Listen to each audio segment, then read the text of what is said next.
ഒരുപാട് കാര്യങ്ങൾ പറയാനുണ്ട്. അതിനു മുമ്പ് ഓണവെയിൽ ഓളങ്ങളിൽ പാടിക്കൊണ്ട് നമുക്ക് തുടങ്ങാം. ഓക്കെ. ഓണവെയിൽ ഓളങ്ങളിൽ താലി കെട്ടും നേരം ഇളമാൻ കിടാവേ നീയകലെ മാറി നിൽക്കാൻ എന്തേ നേരം പോയെൻ്റെ തേവരെ കോലം പോയെൻ്റെ തോഴരെ കളിവാക്കും ഒളി നോക്കും മതി പൊന്നേ വന്നാട്ടേ ഓണവെയിൽ ഓളങ്ങളിൽ താലി കെട്ടും നേരം മറിമാൻ കിടാവേ നീയകലെ മാറി നിൽക്കാൻ എന്തേ. ഇത് സോണി പറയുമ്പോഴാണ് സോണി പാടിയ പാട്ടാണെന്നുള്ളത് ഞാൻ മനസ്സിലാക്കുന്നത്. തീർച്ചയായിട്ടും. ശരിക്കും നിങ്ങൾ സുബ്ബി സുബ്ബി സുബ്ബി പാടുന്ന ആ കാലത്ത് സാഗരയുടെ ഗാനമേള 1 സ്റ്റേജ് 2 സ്റ്റേജ് 3 സ്റ്റേജൊക്കെ പോയി കണ്ടതാണ്. കാരണം എന്ന് വെച്ചാൽ 2 ഗായകരാണ്. ഒന്ന് സോണി പാടുന്ന ഈ പാട്ടും പിന്നെ വേറൊരു എനിക്ക് തോന്നുന്നു മറന്നു ആ ഒരു സിംഗർ ഉണ്ട്, ചാക്കോ എന്ന് പറയുന്ന സിംഗർ ഉണ്ട്.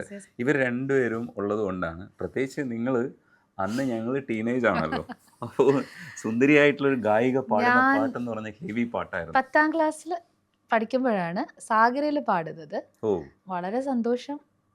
താങ്കളെ പോലെ ഒരാള് ഓർത്ത് വെച്ച് ഒരാളല്ല, ഞങ്ങൾ ഒരുപാട് പേരിങ്ങനെ ഇതുപോലെ എൻ്റെ അടുത്ത് ഒരുപാട് പേര് പറഞ്ഞിട്ടുണ്ട്, ഒരുപാട് ഷെയർ ചെയ്തിട്ടുണ്ട്. ഈ ഒരു കാര്യം ഷെയർ ചെയ്തിട്ടുണ്ട്. ഒരുപാട് ഇതേപോലെ സൈക്കിൾ എടുത്ത് വന്ന് കണ്ടിട്ടുണ്ട്, പ്രോഗ്രാം കാണാനായിട്ട് വരാറുണ്ട്, സുബി എക്സ്പെഷ്യലി കേൾക്കാനായിട്ട് വരാറുണ്ടെന്ന് കേൾക്കുമ്പോൾ ഒരുപാട് സന്തോഷം.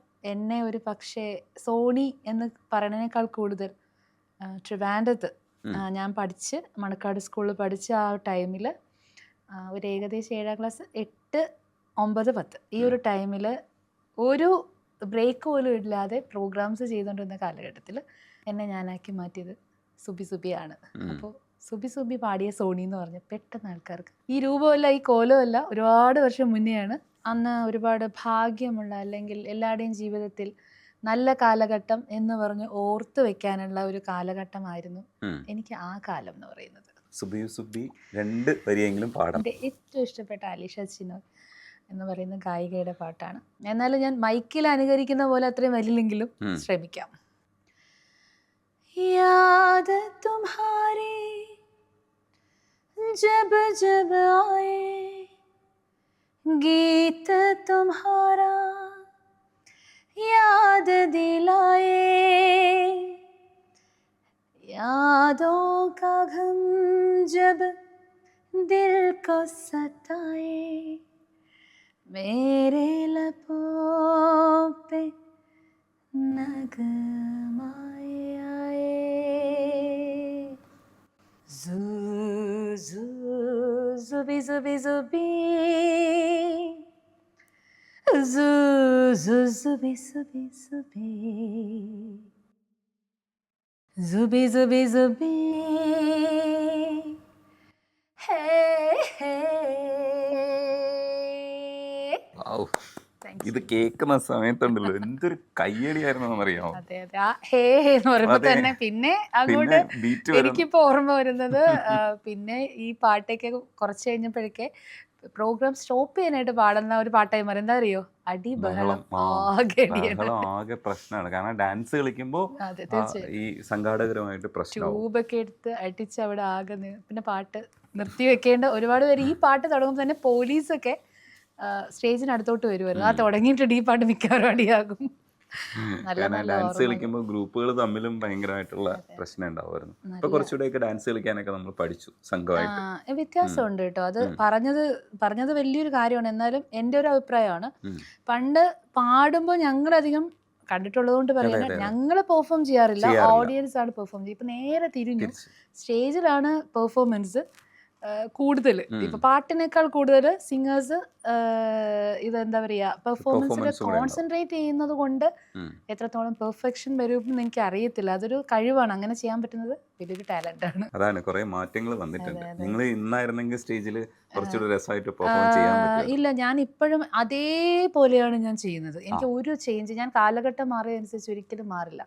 ഞാൻ അന്ന് എങ്ങനെയാണ് എൻ്റെ വോയിസിലാണ് ഞാൻ എൻ്റെ ഫീലും എൻ്റെ എക്സ്പ്രഷൻസും അത് കേൾക്കുന്ന ആൾക്കാർക്ക് അത് കിട്ടിക്കോളുന്ന എനിക്ക് നല്ല കോൺഫിഡൻസ് ഉണ്ട് ഇപ്പോഴും. എന്തൊക്കെയായാലും നമ്മൾ ആ ഒരു വോയിസ് ഇമിറ്റേറ്റ് ചെയ്ത് കൊണ്ടാണ് എനിക്ക് അന്ന് 10th വെച്ചിട്ട് ലൈറ്റ് മ്യൂസിക്കിനോടൊപ്പം മിമിക്രിക്കും ഫസ്റ്റ് ഉണ്ടായിരുന്നു. 5 പേരുടെ വോയിസ് ഇമിറ്റേറ്റീവ് ആയിരുന്നു. അങ്ങനെയാണ് പലപ്പോഴും സിനിമയിലോട്ടൊക്കെ, ഇന്നത്തെ പോലത്തെ കാലമല്ലല്ലോ, വെരി ടഫ് ടു എൻ്റർ ഒരു മൂവിയിലോട്ട്. അപ്പൊ ഇതുപോലെ സിനിമയിലൊക്കെ കയറിയത് അങ്ങനെയാണ് പറയാം. ഈ സുബി സുബി പാടിയത് കൊണ്ടാണോ ശരിക്കും ആദ്യം സിൽക്കിന് വേണ്ടിയിട്ട് പാടാൻ വിളിക്കുന്നത്? തീർച്ചയായിട്ടും അത് അടിപൊളിയല്ലേ? അത് സത്യം. അത് എന്താ വെച്ചാലേ ഇപ്പോഴത്തെ പോലെ റിയാലിറ്റി ഷോസ് ഒന്നും അങ്ങനെ അധികം ഇല്ലല്ലോ.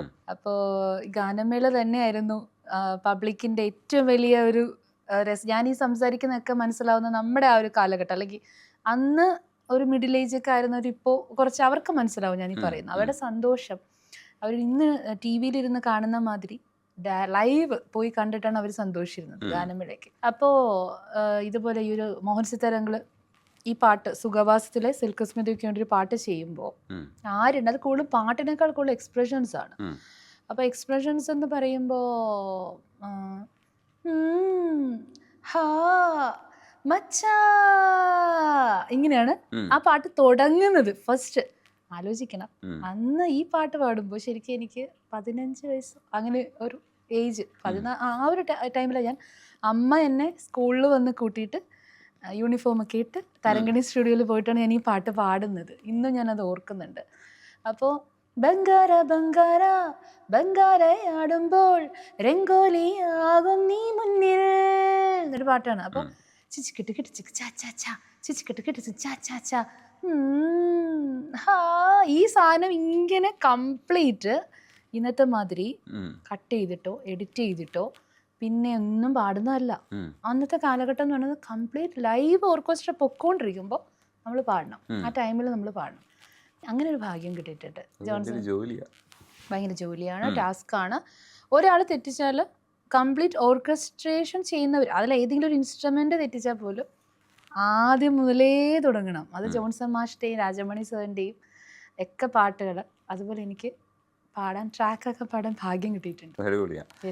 നിങ്ങൾ പുന്നാരപ്പേടമാനെ പുതിയ വേർഷൻ ധീരയിൽ വന്ന സമയത്ത് നിങ്ങളാണ് പാടിയെന്നുള്ളത് അത് ആർക്കും അറിയത്തില്ലല്ലോ. ഓ, അതൊരു ഇൻഫോർമേഷൻ ആണ്. ഞാൻ ഒരു കാലഘട്ടത്തിൽ ഡബ്ബിംഗ് സിനിമകളുടെ രാജാവായിരുന്ന സിനിമയിലെ പാട്ടായിരുന്നു പുന്നാരപ്പേടമാനെ. അത് രണ്ടാമത് ധീരയിൽ വരുമ്പോഴും അതേ സാധനം തന്നെ വന്നു. കിരവാണി സാറല്ലേ എൻ്റെ പിന്നിലുള്ളത്? അതെ അതെ അതെ. അത് പറയുമ്പോൾ എന്താ വെച്ചാൽ ഡബ്ബിംഗ് സിനിമ എന്ന് പറഞ്ഞുകൊണ്ട് ഞാൻ പറയാണ്, ഇങ്ങനെ ഒരു അവസരത്തിൽ എനിക്കിത് പറയാൻ പറ്റുള്ളൂ, അതുകൊണ്ട് ആ സന്തോഷത്തിൽ പറയാണ്. കെട്ടിപ്പൊടി കെട്ടിപ്പൊടിടാ കണ്ണാള കണ്ടപടി കെട്ടിപ്പൊടിടാ, അതിൻ്റെയൊക്കെ മലയാളം ഞാനാ പാടിയിരിക്കുന്നത്. അയ്യോ പത്തിക്കിച്ച് പത്തിക്കിച്ച് അതാ ഞാൻ പാടിയിരിക്കണേ. അയ്യോ അയ്യോ പൊടിച്ചിരിക്ക്, അതിൻ്റെ മലയാളം ഞാനാ പാടിയിരിക്കുന്നത്. അതോടൊപ്പം വന്ന പാട്ടാണ് ഈ പാട്ട്. പുന്നാരപ്പേടമാനെ ഒന്ന് നില്ല്, ഏയ് പപ്പ ഹേ പപ്പ ഹേ പാപ്പ. ആ പാട്ടൊക്കെ ആ ഒരു ടൈമിൽ ഞാൻ പാടുന്നത്. ഒരു 50ഓളം ഡബ്ബിങ് മൂവീസ് പാടിയിട്ടുണ്ട്. അത് പക്ഷേ ഇങ്ങോട്ട് കടന്നു വന്നപ്പോഴും ഈ അടുത്ത് കാപ്പാനിലെ ഐറ്റം സോങ് ഞാനാണ് പാടിയിരിക്കുന്നത്. ഐറ എന്ന് പറഞ്ഞ സിനിമയിൽ മേഘദൂതം പാടി വരുമോ ആ പാട്ട് ഞാനാണ് പാടിയിരിക്കുന്നത് ഡബ്ബിങ്. അറം എന്നൊരു സിനിമയിലെ പാട്ട് ഞാനാണ് പാടിയിരിക്കുന്നത്. അങ്ങനെ ഏകദേശം ഈ അടുത്ത് വരെയും ഡബ്ബിങ് മൂവീസ് പാടുന്നുണ്ട്. പക്ഷേ ചില പാട്ടുകളൊക്കെ ഇപ്പോൾ ഹിറ്റായി വരുന്ന മാതിരി ആ പാട്ടുകൾ മുന്നോട്ട് അല്ലെങ്കിൽ ആരും അറിയാതെ പോകുന്നു. ഞാൻ മാത്രമല്ല, അങ്ങനെ ഒരുപാട് പേര് പാടുന്ന അറിയാതെ പോകുന്നുണ്ട് ഡബ്ബിങ്